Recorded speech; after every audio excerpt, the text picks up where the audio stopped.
É uma coisa muito, difícil, né, aqui no nosso país, Josias, porque, por exemplo, a gente fala toda hora: "Bolsonaro é condenado a 27 anos de prisão". É para inglês ver isso, né, esse número. É para inglês ver, e no Brasil há o modelo escolhido pelo Brasil tem esse problema. Os juízes jogam a pena lá para cima porque sabem que na hora de cumprir, por conta dessa progressão de regime, o preso não vai ficar aquela quantidade de anos em cana, né? E é muito paradoxal, porque agora o Centrão e a facção bolsonarista do Legislativo acabam de aprovar na Câmara uma lei antifacção que prevê um agravamento das penas de 20 a 40 anos para criminosos vinculados a organizações criminosas. Os líderes estão sujeitos a agravantes que levam a mais de 60 anos o cumprimento da pena. E reduziram-se também os prazos dessa progressão de regime. Para o caso dos faccionados, dos criminosos de facções como Comando Vermelho ou o PCC, nesses casos, os mais perigosos terão que cumprir pelo menos 85% da pena encarcerados. No entanto, querem anistia para o Bolsonaro e para os outros componentes dessa facção do golpe. Então, é muito paradoxal. Acabam de aprovar uma lei prevendo endurecimento das penas para os criminosos sujos, por assim dizer, das facções, e esses que são tidos como limpinhos, que simplesmente tentaram subverter o regime democrático, para esses querem aprovar anistia, querem aprovar redução de penas, querem abrir as celas o quanto antes. Né?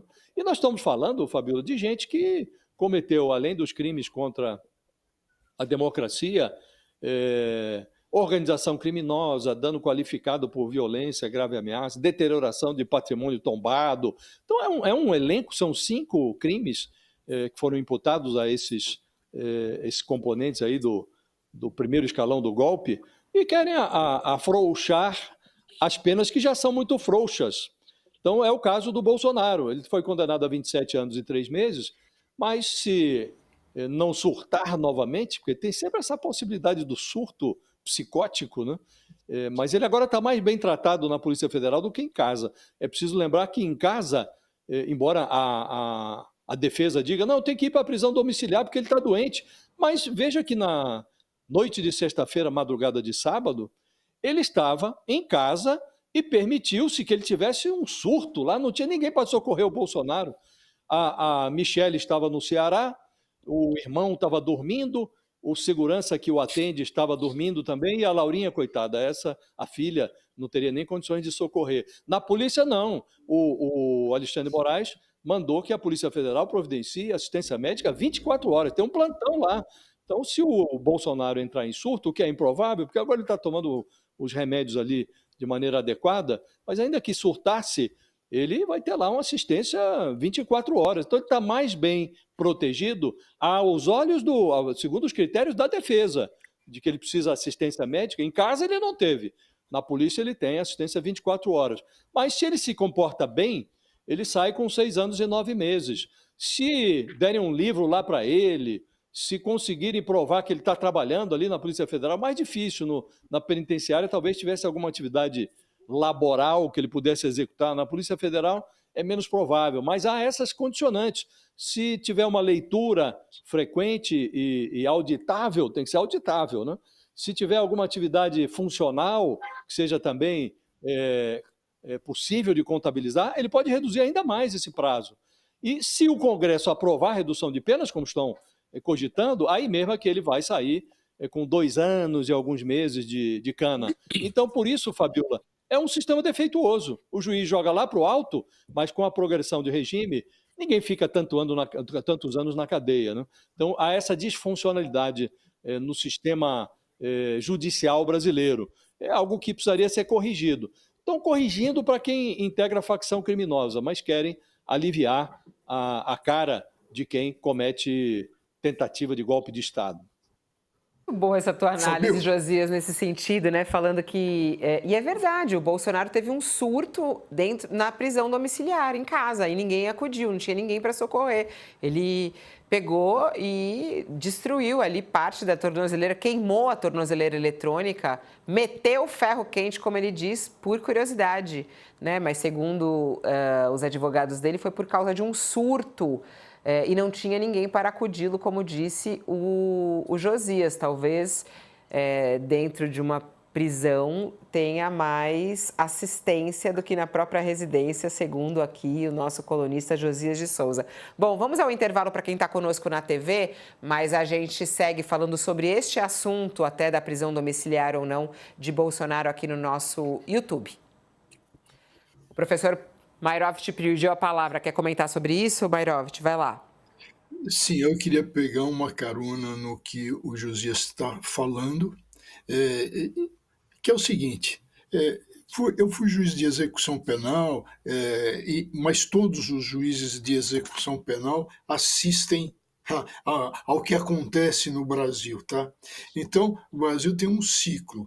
De repente, todo mundo quer endurecer penas e as prisões lotam. Aí não tem lugar para prisão. Então começam as carceragens de delegacia de polícia lotarem. E com isso, o quê? Movimentos paredistas, greves, rebeliões e etc. Então tudo lotado. Aí vem o legislador e faz o quê? Dá uma baixada nas penas. Então isso funciona, Fabiola, como uma caixa d'água de uma residência, tá? Quando ela fica muito lotada, ela precisa o quê? Precisa de aspas, a expressão de caixa d'água, é um ladrão, é uma saída do ladrão. E aí o legislador faz essas saídas. Então, mas vai mandar, aí tem aquele monte de gente, vai mandar para semiaberto, aí não tem lugar, vai para aberto. Então, isso é que desmoraliza um sistema, faz com que esse sistema não seja sério. E aí começam todas as histórias. Então vamos trabalhar na privatização das prisões, vamos trabalhar no sistema norte-americano, onde o sujeito paga e pode ficar num lugar mais luxuoso. Mas de tudo isso a gente faz parte o quê? É isso que o Josias colocou. É melhor ele ficar em casa, o Bolsonaro, porque senão ele pode até se queimar. Não sei como é que não se queimou dessa vez. Não, ficar em casa, ficar na prisão, porque em casa é perigoso. Ô, Ronilson, melhor do que ficar em casa. Melhor do que ficar em casa. Ô, Ronilson, muito se discute sobre como está o estado de saúde mental de Bolsonaro, né? E aí até é interessante, a gente tem ouvido que o que vai melhorar a saúde mental dele é a anistia. Eu queria pegar esse gancho aí, porque eu acho que o José levantou uma bola realmente importante. O Bolsonaro, eventualmente, né, com frequência, ele é colocado nesse lugar de fragilidade, de insegurança por seus apoiadores, pelos filhos, sempre que a coisa aperta. A gente nunca vai saber exatamente o que aconteceu, o que passou pela cabeça do Bolsonaro na ideia da tornozeleira. A gente não sabe o que é estratégia, o que é narrativa, o que é real, enfim, também não quero entrar nesse mérito. Mas é muito interessante como sempre é colocado nesse lugar de fragilidade, de insegurança, quando ele ia, às vezes em que ele foi internado, e um homem tão fragilizado que transformava a sua internação quase que num reality show, todo dia recebendo um monte de gente, jornalista, fazendo live, e aí qualquer coisa que apertava, ele estava quase sucumbindo. Então, alguém que se mostrou sempre como imbrochável, imbatível, e em diversos momentos é colocado nesse lugar de insegurança, de fragilidade. Josias falou muito acertadamente, né, como as pessoas estavam distantes para alguém que estava numa situação tão fragilizada, tão difícil. Todo mundo que vai visitar o Bolsonaro fala da sua crise de soluço, e a despeito dessa, ainda que ele não entrasse em surto, a despeito de uma crise de soluço, que deve ser uma coisa muito grave, né, para todo mundo colocar como algo que está colocando a vida dele em risco, ele tá sempre sozinho ou recebendo recebendo visitas para poder falar sobre o jogo político brasileiro. Então, eu acho que essa mudança de chave, em que o Bolsonaro, não estou colocando em questão a sua saúde, não tenho condições de julgar isso, mas é interessante como ele é sempre colocado num lugar de fragilidade, de insegurança, quando a coisa aperta, ou ele surta, ou ele tem uma piora de saúde, ou ele tem uma recaída, ou ele está se alimentando mal, e o que coloca em xeque, né, todas as possibilidades. A gente não tem uma coletiva Uhum. de um médico, por exemplo, que possa realmente atestar da sua saúde para a gente ter É isso uma como boa ideia. garantia. Então, Isso. Importante seria, né, o médico falar, né? Até achei interessante, porque ele fala muito da alimentação, que não tá gostando da alimentação. Aí o Josias estava comentando isso ontem, a Michelle tem mandado comida para ele.